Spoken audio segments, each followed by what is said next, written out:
Hello and welcome to another episode of the Goblin Talk. Today I have a very special guest. Do we go by Michael Well, Dave today? yeah, we'll say Michael Dave, but Mike, you can call him Mike is always good. All right, cool. Let's go with Mike. So Mike is a friend of mine, and he also has a knack for storytelling. He is an author through and through. He's written several books now, and we met a while back. Mike, do you want to tell them, how we first met? Yeah, I was actually thinking about this, kind of like the most roundabout way to really know someone. How much detail should I go into how I ended up finding you? However much you want. It's just a lot of pieces. So I am an author, and when I was working on my first book, I bumped into at the grocery store my high school English teacher who at the time or during high school, I don't know if her name was Miss Bertrand. Bump into her, tell her I'm writing a book. She's my English teacher. She's like, "Oh, well, you would probably like my nephew who does booktube stuff." Do you know who her nephew is? No. Her nephew, I start following on YouTube and Twitter, who then is also following your sister, who's also writing a book. So I start following your sister through that connection. And then she posted some video about you and her siblings, I guess, or you were on some video of hers and you're like, "Oh yeah, I need a job." And I'm like, "Oh, this guy seems kind of cool." So I slid into your DMs and was like, "Hey, I'm actually in the process of hiring for exactly what you just said you were looking for." And that's really the real story of how we kind of met, right? Yeah, I'd say that's pretty accurate. What was the name of So it's like the nephew? Tiernan Oh, Bertrand I do is, know so Tiernan. I've met him he's before. he's my English teacher's nephew. And so just bumping into her, she's like, "Oh, you should follow his stuff." And so he makes book review videos, right? He does a lot of stuff on YouTube with writing and book reviews. And then from him, I saw just a video with your sister, started following your sister, and then I saw it. Yeah, so The video that you were referencing is called the sibling tag. It's something that my sister's made periodically since I was either 13 or 14 years old. We made the first one. And ever since then, we've made one every 3 or 4 years. And the one that you saw was the episode where I was actually fresh out of college, like 1 month out of college. And I was basically saying, "Hey, I have yeah. experience in software and sales, and I'm looking for a job in software sales." And you worked for the company that we And both that's, ended up working for. yeah. So when I'm not writing books, my Bruce Wayne version of myself is software sales. Oh, perfect. Let me see if this guy we're hiring. I was like, "Oh, let me talk to him. This is perfect." Yeah, and it turns out today we're both not And working there great hire. anymore. Oh, thank you. Yeah, we've since moved on, but good hire. So yeah, it worked out for both of us, I guess. Since that though, we both got to travel to Chicago to so I really never had met you, right? But we did Zoom, we kind of talked. I was like, "All right, I'm I could feel confident recommending this person will do a good job." But then because of that, we have hung out in Chicago several times through work stuff.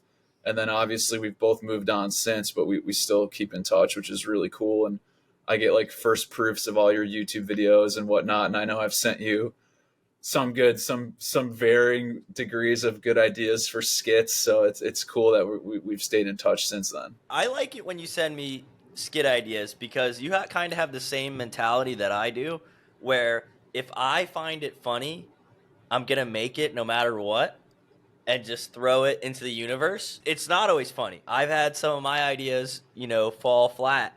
But then some things that you sent me have been hysterically funny where I send to my friends and they're all hysterically laughing as well. So we both have that same kind of Well, whatever we find funny, we're gonna produce yeah. mindset, and that's what I love. And I like that our Venn diagram of what is funny doesn't fully overlap either. I feel like there's some things that I think are super funny that you're kind of that's not really for me. And then sometimes you'll send me something I'm like, that wasn't my favorite one of your joke. You know what I mean? Like, so we do have like a kind of a Exactly. different idea of what's funny, but we definitely do have that overlap where it's like, okay, yeah, we both thought this one was good. And there's even some areas where we would think we would overlap, but we don't. We both like gross humor in different Yeah. ways, but sometimes my idea of Yeah. something that's gross doesn't hit for you, and vice versa. So it's really interesting testing the Dude, waters of that yeah, I'm trying to think. Venn diagram. Yeah, like I still, because there are some things where I'm like, okay, I think this one is like Paul's lane of humor, and then I'll send it to you, and you're like, no, I don't know.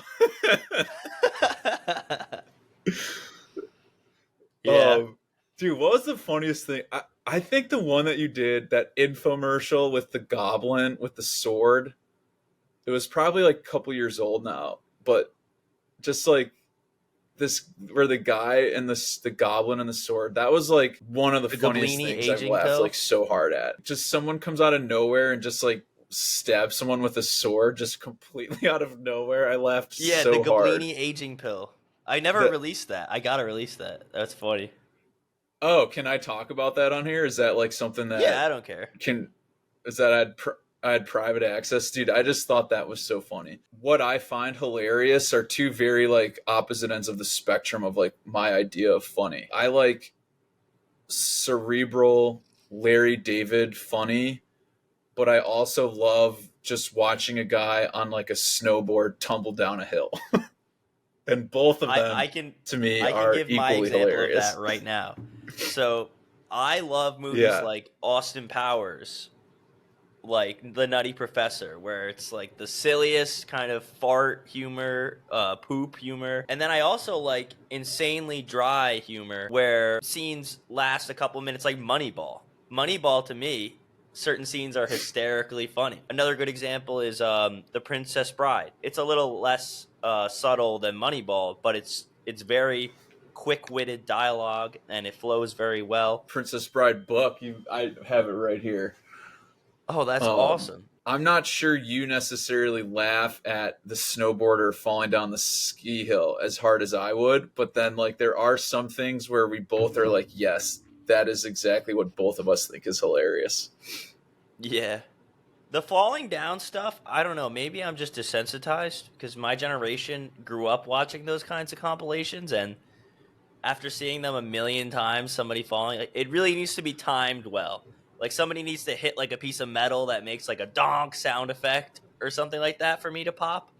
Most of the time, it's just Yeah, like, oh, okay, I someone's mean, getting hurt. I don't even want to see this anymore. It's just pain. yeah, I like dry, very sarcastic, like Larry David, George Costanza's parents, like that to me is hilarity at the highest level. But I just saw on Instagram this guy on a snowboard like going up a ski lift and he loses his grip and he falls in a direct line down a bunch of people on the same, and like that gets me to laugh. Like I don't think about that, like I'm just laughing at what I'm seeing, whereas like Seinfeld's Curb, that makes you like think about why is this funny, and that I like those laughs better, but I'm still laughing just watching a guy falling down the skis. Yeah, I could 100% agree with that. There's a really big payoff to certain scenes when your brain like clicks and you start laughing.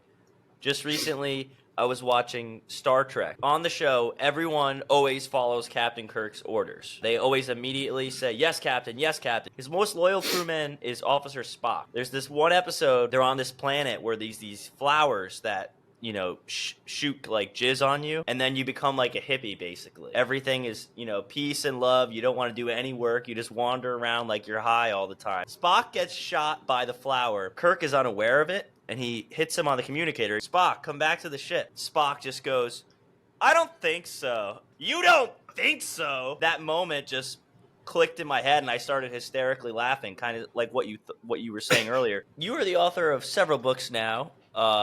Only one which I have read so far, called Camp Talawanda. Camp Talawanda is about a co-ed summer camp that mainly focuses on lacrosse. I went to camp myself, and through reading the book, it brought back, thousands of memories that I had over the 3 years that I spent at summer camp. It also reminded me of movies like Heavyweights that I grew up watching and was always a fan of. What particularly inspired you to write a novel about summer camp? Because I remember asking you, did you ever go to summer camp? And you Yeah. said that you weren't allowed to go. Growing up, I wasn't allowed to go, but in high school, I went to a really cool, it was like a church retreat summer camp in Colorado where a lot of like the scenery of Camp Talon, I actually have it right here. I pulled these three out.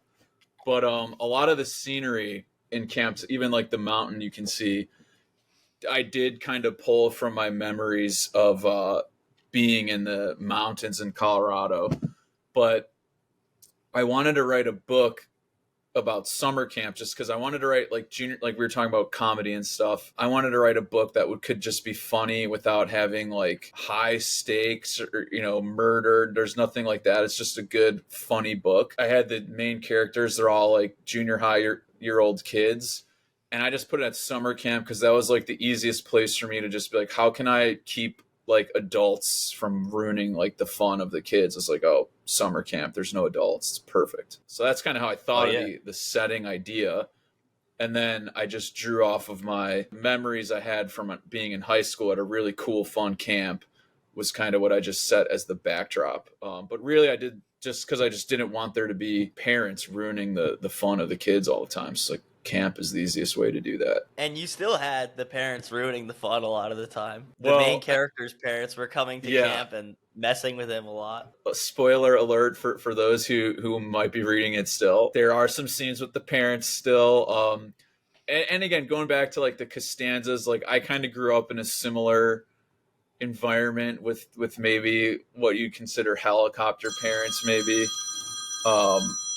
It's funny. It's a great source of humor. The Costanzas, my parents, it's what makes people funny, I think, sometimes, is just having like really intense watchdogs. I could 100% agree with that. And I never really thought about it that way. So the summer camp wasn't essentially an element of the story from personal experience, but it was a sandbox that you had to create to not have the certain limitations on the story, which is really cool to think about.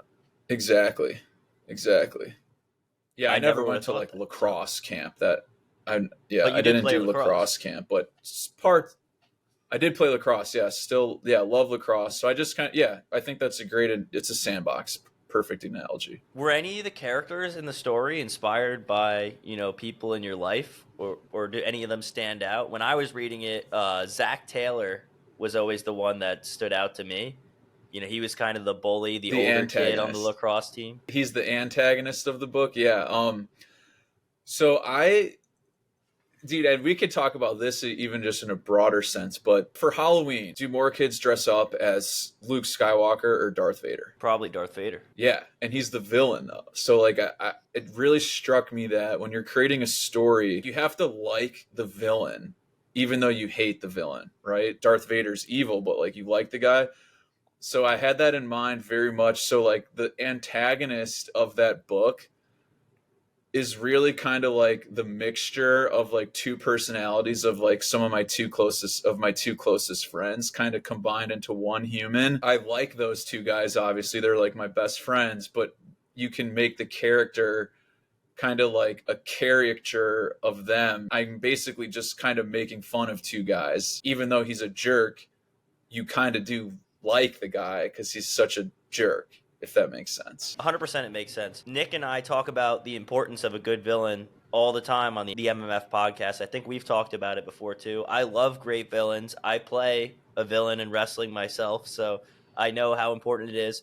And you could tell I know that a couple minutes ago I asked you what the main character's name was, but then I immediately bursted out Zach Taylor just from memory. So what does that tell you? If I can't even remember the main character's name, but I remember Zach's name. Pretty generic name, too, that you would remember it. So appreciate that. I'm glad you read it, man. Another Taylor phaser, when he's shooting the goals, he always yells that out. Yep. Yeah, just a total chotch bag, but you kind of like the guy regardless. Is there anything else that you think we should cover about Camp Talawanda? Anything else you want to to add about the book? I think a funny story about it is because it is totally like a fiction story. Like I said, I went to a summer camp, yes, but I didn't go to lacrosse camp. So like it's completely none of this happened to me type of story. But I had a literary agent for this book, and I will never forget the first thing she said when she sat down with me. She's like, I don't think the parents in this book are really believable. Like they're kind of too over the top. And I like always laugh because it's like, well,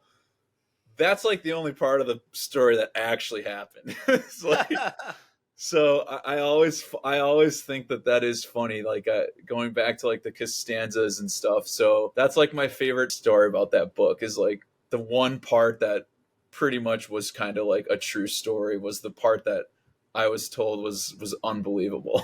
I remember I asked you when I was first reading the book, Mike, is this based off, a true story? Like, were you the kid that went to summer camp? And you're like, no, I was the kid that wasn't allowed to go. Yeah, So, yeah, totally. exactly.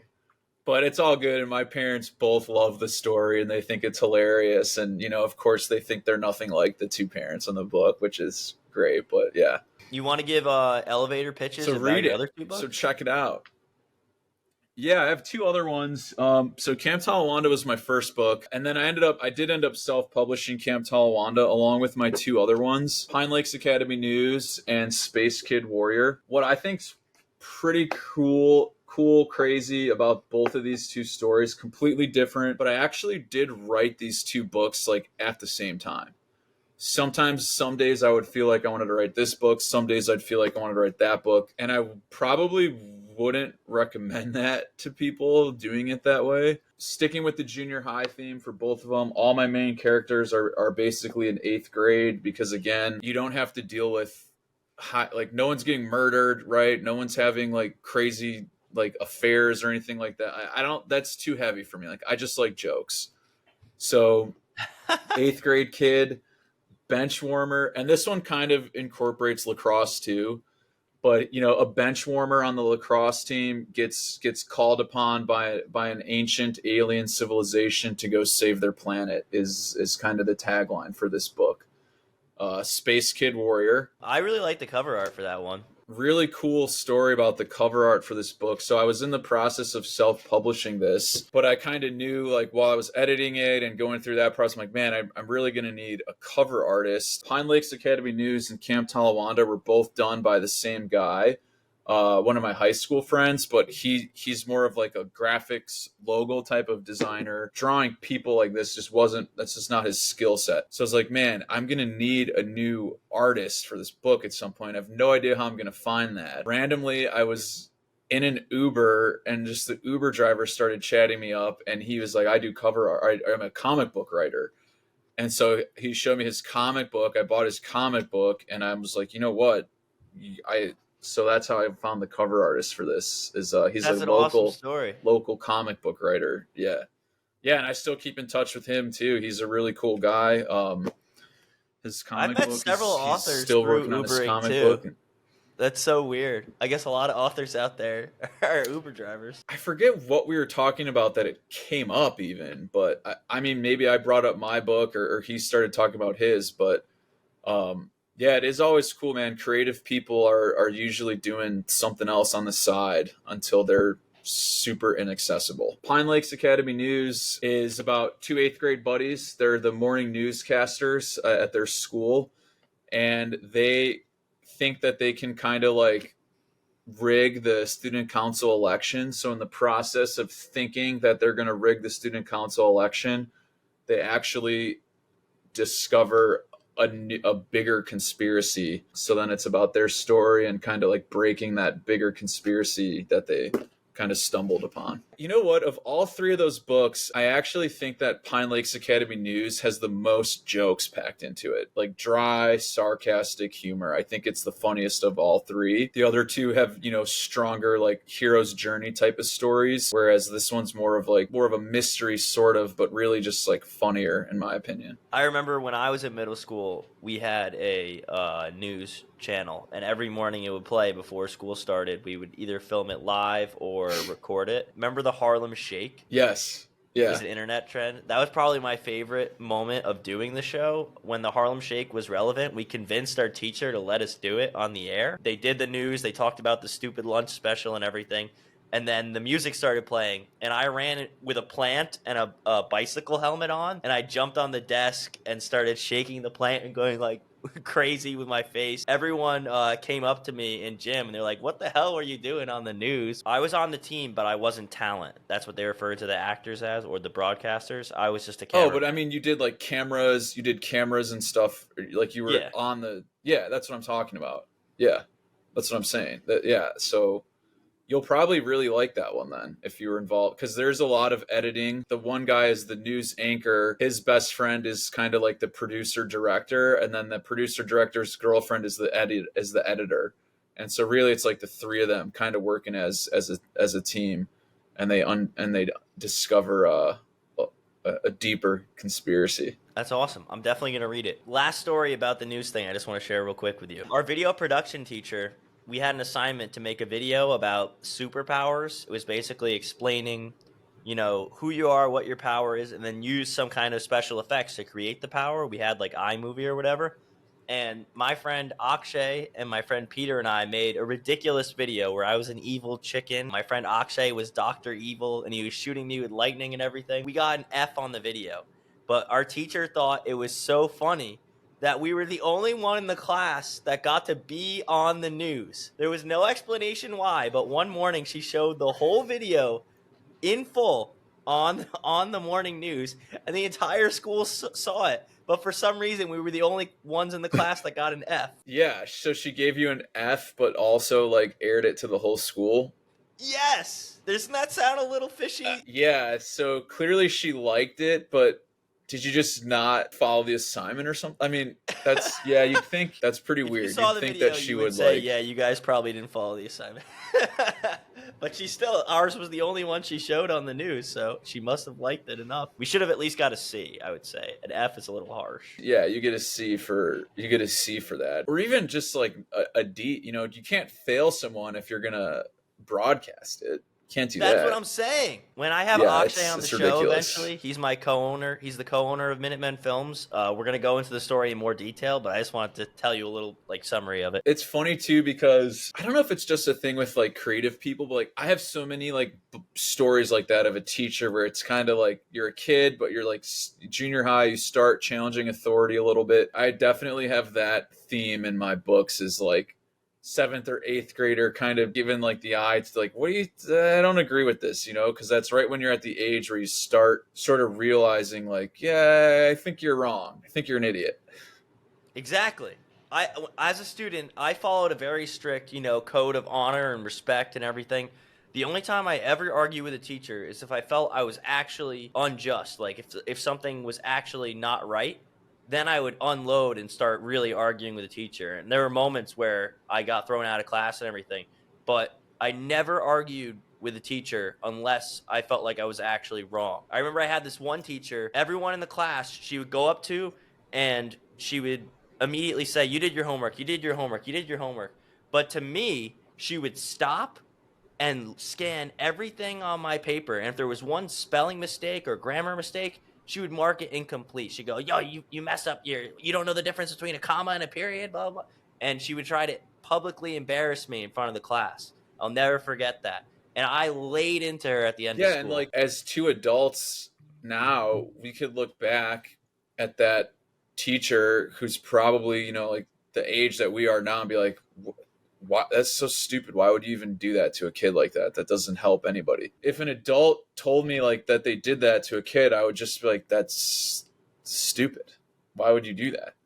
And I feel like when you're in seventh and eighth grade, you kind of start, that's when you first kind of start having like the notion of like, maybe my teacher's just an idiot. And so that's what my books always have, that kind of scope to them. Well, you're already off to a great start. Releasing one book is an accomplishment. You've already released three.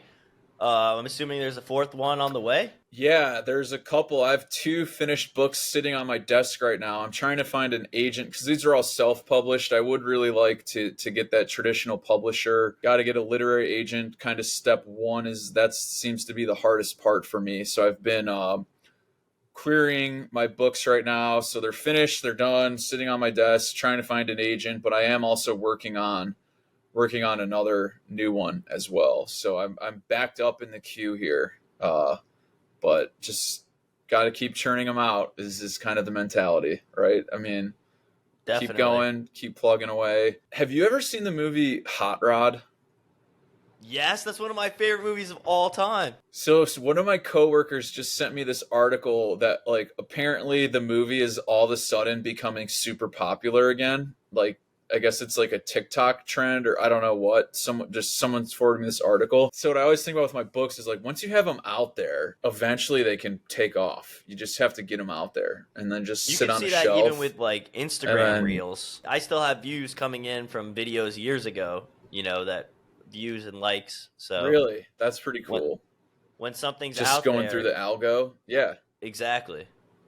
It's same thing applies to a book in real life. The right person reads it or talks about it, you could blow up. Yeah, so just churn them out. They're on Amazon waiting for Paul Riccio to read them. Hey, I read the first one. I'm making progress. Yeah, still waiting for that review to come in though. Never got to the review, I don't think. Hey, we're talking about it right now on my podcast. Yeah, I need to get the algo though. I need to get those 5 stars for the algo. A reoccurring segment that we're going to do on the Goblin Talk. This is episode 2. It's going to be questions that I ask every guest on the show. Mike, what is your favorite movie of all time? All right, I knew you were going to come at me with this question. I've been thinking about it for a few days. I think I would have to say because I watched your first episode of Goblin Talk, and it felt like the answer that was given was like the movie you've seen the most times equals your favorite movie. So if we're going with that math, I would say Batman 1989, Michael Keaton, Jack Nicholson. That's my for sure most viewed movie by far. That's an awesome choice. As soon as I hear that movie, I instantly think Batman is kind of like James Bond in the way where we now have several Batmans to choose from. Every generation, has their favorite Batman. And I'm sure kids today are going to Yeah. say, Robert Pattinson's my favorite Batman. It's really cool that there's a whole generation out there that holds Michael Keaton in the highest regard, as the definitive Batman. Did you see the newest Flash movie? He comes back, right? Watching that movie with my wife, I knew Michael Keaton was going to be in the movie, but I purposely try not to watch a lot of trailers and stuff because I'm like, YouTube will ruin this for me if I watch this movie. But that movie being like my ultimate favorite movie, I mean, I would watch it as a kid, VHS, watch it, rewind it, watch it again, like 3 or 4 times a day, like just nonstop Batman.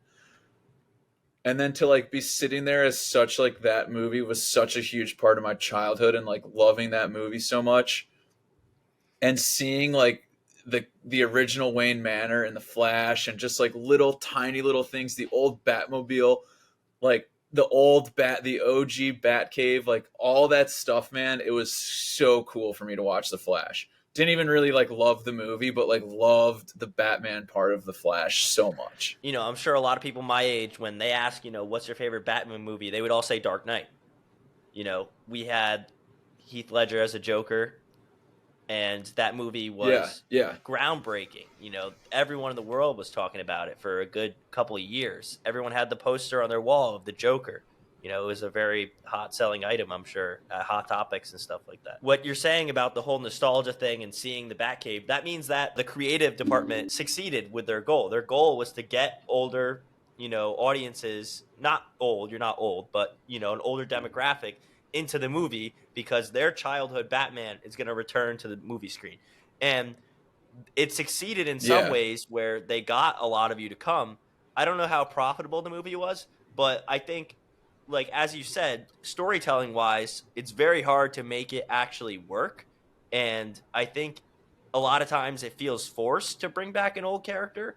It definitely worked with the Spider-Man movie, the one where they brought back Tobey Maguire, because I got in the theater and I thought that movie was pretty good. Yeah. I didn't see The Flash, but like you said I didn't really care for the movie. So I'm assuming that it wasn't as big of a success. Well, I liked it. I mean, it just gets too multiverse stuff I feel like could be its own separate episode of a podcast, but it's just like once you start using multiverse as your excuse, you can kind of do anything with it, right? To just make it fit however you want it to fit. So I think the story of like where they went with it, I just kind of like was like, all right, whatever. Like the Batman part of this is kind of like the Batman part of this movie. Oh, the Batwing comes back. Like you have to think for watching that movie. Like so, using your Dark Knight example, imagine if you take the Dark Knight, however many times you watch it, you put it in a jar, and then you maybe watched it like once a year for the next 20 more years or 15 more years, having watched all these other random new Batmans come out,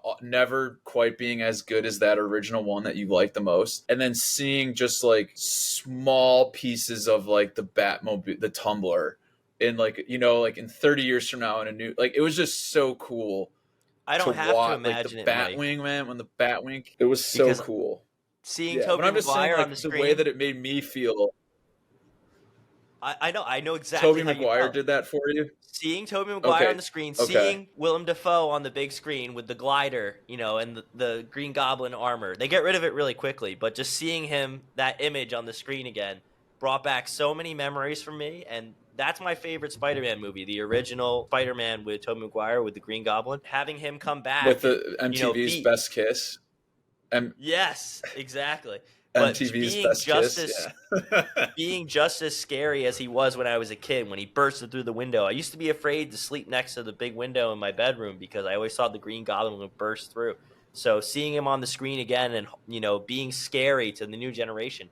I don't know if you remember this, but for years on YouTube, there was a bunch of videos saying that his villain was cheesy and that the movie was bad and things like that. And now a lot of that stigma is gone because they made him come back to the new generation. You know, it's not just people judging it on YouTube anymore. I haven't seen that. I like Spider-Man. I've definitely seen the Tobey Maguire Spider-Mans, but never was. I mean, I was always Batman, Superman, X-Men more than Spider-Man. Yeah. Uh, and the Hulk was always cool. But Basically, they just called him like a Power so, Ranger all right. villain So the because his answer. armor looked weird. So that movie came out when I was probably in high school for sure. Definitely when I was in high school, so I wasn't gonna be scared of the guy. And yeah, because his mask is like set, right? Like his mouth doesn't move in his mask, right? It's just like It's a more like the helmet. Iron Man helmet. It's like a helmet. It's not like a mask. Yeah, but like with so much more distinct facial structures that you'd think it should move. I just remember not liking the mask, so I was always kind of just like, I don't like his mask. It looks weird. All right, valid point. At least you didn't say he's not a good villain because of it. No, I didn't say that. I just I've seen people didn't say like the that, which mask. is ridiculous. But that's a great answer. I'm glad that that's your favorite movie. Would you think? Do you like Jack Nicholson as the Joker? Oh yeah. Oh yeah. He's great. He's funny. The soundtrack too, like you got the Prince soundtrack. Like, have you seen? I'm sure you've seen it. You've seen that movie, right? Yes. When they go into the art museum and like screw up all the paintings. Like when I was a kid, like I would always just like I'd be so tempted. I'd always want to just like throw paint on the walls just to like pretend I was the Joker. Getting so I was like never doing it because I knew it would be like the death sentence if I did that, but I've always wanted to just like splash paint on the walls, like just from that scene. Is that your favorite scene with Jack Nicholson's Joker? Do you have a favorite quote by him as well? When they're in the apartment with Kim Basinger, who's like probably my first movie crush of all time, and he shoots Bruce Wayne, not knowing that he's got the tea tray underneath his shirt, and he goes, "Never rub another man's rhubarb." I always think that Yeah, was a I was gonna say, memorable never line. rub another man's rhubarb. That seems to be like the viral quote from him, from his performance in that movie. Yeah. Is Isn't there that the also like viral never quote from dance that with the movie? devil? What'd you say? Yeah, have you ever danced with the devil in the pale moonlight? Was his Yeah, that's what I was gonna his say. go-to thing. Yeah, and when he's cutting the photos of, yeah, there's so many great scenes. What does he say when he's cutting the pictures? He says, "This town needs an enema." That's a funny one. What does he say? He's cutting the picture of with Kim Basinger. What does he I say? don't He remember. says something. I've only seen it a couple times. It's just sad that, you know, he'll always be second fiddle now forever as a Joker.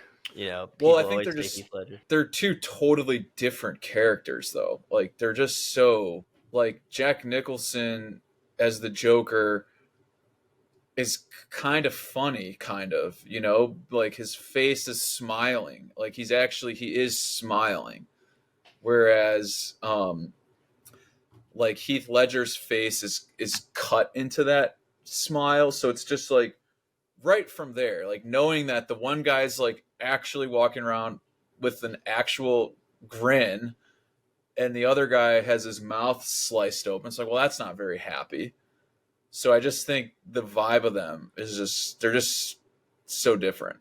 I agree with you 100%, but what I can tell you from personal experience is that a lot of kids my generation and below don't even really acknowledge Jack Nicholson that much. They kind of just say Heath Ledger's the best Joker. If it's even brought up in conversation, it's just disregarded immediately, which is wrong because it's not. It can't really Yeah, compare the two. But just letting you know, they're just totally different guys. Like I they're agree. not even both the same Joker, I wouldn't even say. It's just the name. That's the only similarity. Yeah, like they're not even, it's just like, okay, you like the mean angry guy better. I kind of like the funnier guy. This is what it Yeah, like, okay, you like the sad tortured soul. I like the charismatic wise guy. yeah. It's a hard role to play, especially what happened to the guy from the Suicide Squad. He's been, bullied online for years because of it. His performance. I forget what was his name again. I never even saw that movie. He played the Joker for Jared one Leto? movie. Yeah, Jared Leto, and he got Jared bullied online yeah. for years. He's still getting harassed. It's really sad, but For what? goes to show for his portrayal. Some people take it a little too seriously. What did he, I mean, I haven't seen the movie so I don't understand. Like what He was has like he, a 10-minute scene. He was he comes bad or in. something or He just acts kind of crazy. He has like the crazy eyes. He's like kind of more of like a gangster portrayal of the Joker, similar to Heath Ledger, but a little bit more the silly side, kind of like Jack Nicholson. But it's more like a meth head, like drug addict kind of character. I don't know. That whole movie just seemed like dark and depressing to me that I just passed on it entirely. Yeah, but I'm just saying it's a hard character to play. And It's under every a lot of scrutiny and criticism, no yeah. matter how you portray the character. And I've never actually seen The Joker either. That one's good. I saw The that one. That one's Joaquin worth watching. Phoenix. That one's worth checking out.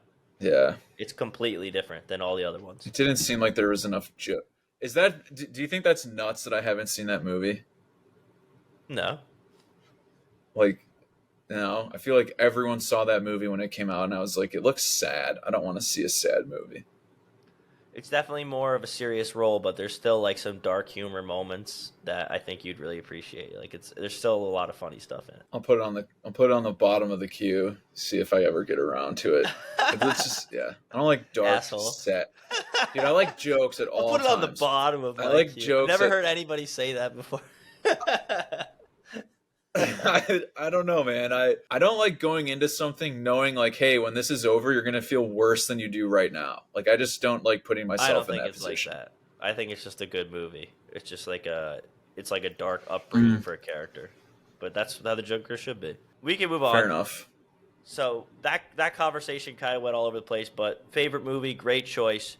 Another question that I always ask is, do you have a favorite show of all time? Yeah, I think I've referenced it a few times. I think I would have to say it's between the two. I'm not sure. I mean, I would say it's Curb Your Enthusiasm or Seinfeld. I don't know if I could choose. If I could only watch one of the two, I don't know if I'd be upset with either. I think they're just both like equally just the best. Yeah, True tie. I can't argue that. Larry David, Jerry Seinfeld, both masters of comedy. And both shows are very funny in different ways, I feel like. It's not a copy and paste situation.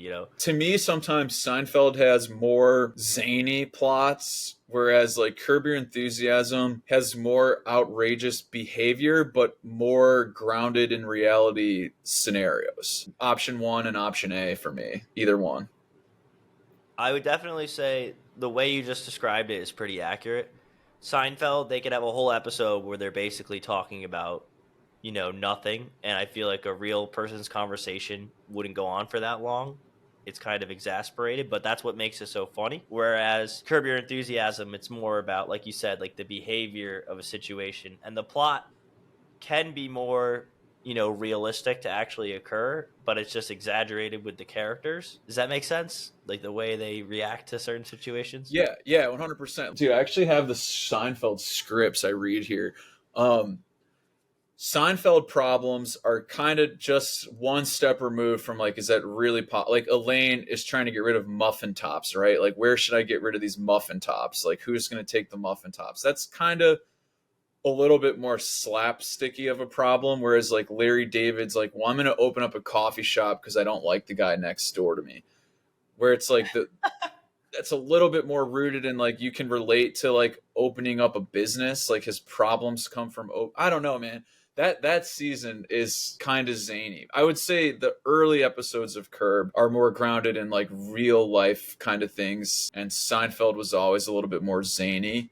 But I think Curb is getting zany, but in a good way. Whether it's a movie or a book, what is a story that inspired you to tell your own stories and really understand the structure of how to tell a story properly?